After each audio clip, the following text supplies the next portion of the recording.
испишување на геровски обвинувања за вмешаност на невладината меѓународен сојуз со случајот Рекет.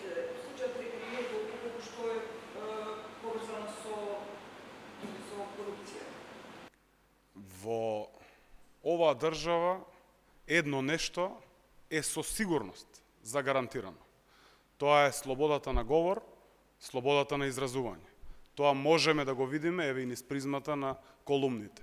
Секако не можеме да се базираме исклучиво на напишани колумни и со тоа од партијата, од СДСМ или без разлика од било која друга партија, да даваме соодветни коментари. Јас апелирам и повикувам, доколку има било какви индиции за прекршување на законот, за сторен криминал, соодветно да го пријави во надлежните институции за гонење на криминал и корупција. Доколку има, наш принципиелен став како Социјалдемократски сојуз на Македонија дека ќе се оградиме доколку во транспарентна постапка се утврди било каков сторен прекршок, секако дека ќе постапиме согласно законот и нормално партиски согласно статутот на нашата партија. Последно колку што знам и вие бевте во тој меѓународен сојуз. Има ли некаква поврзаност со криминал како што пишува Геров?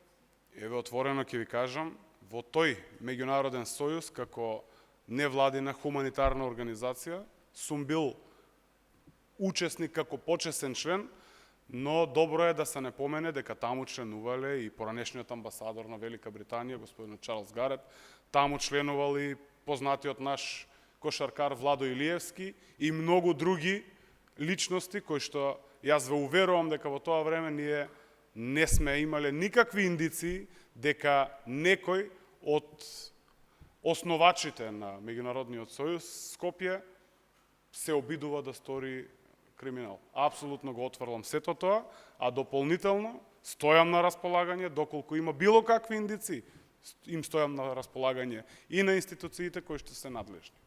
Имате ли информации за некаква идеја или за градење на тој дом за пензионери или за старечки дом во Битола и дали Од активностите на Меѓународен сојуз Скопје сум бил присутен на основањето и на уште еден состанок организиран од Меѓународниот сојуз Скопје. Од тогаш па натаму не сме биле свикани ниту на еден состанок и јас не сум во тек како почесен член, можеби од таа причина и не сум присуствувал на ниту еден друг состанок, ниту пак знам какви активности се договарале во рамките на невладината Меѓународен сојуз Скопје.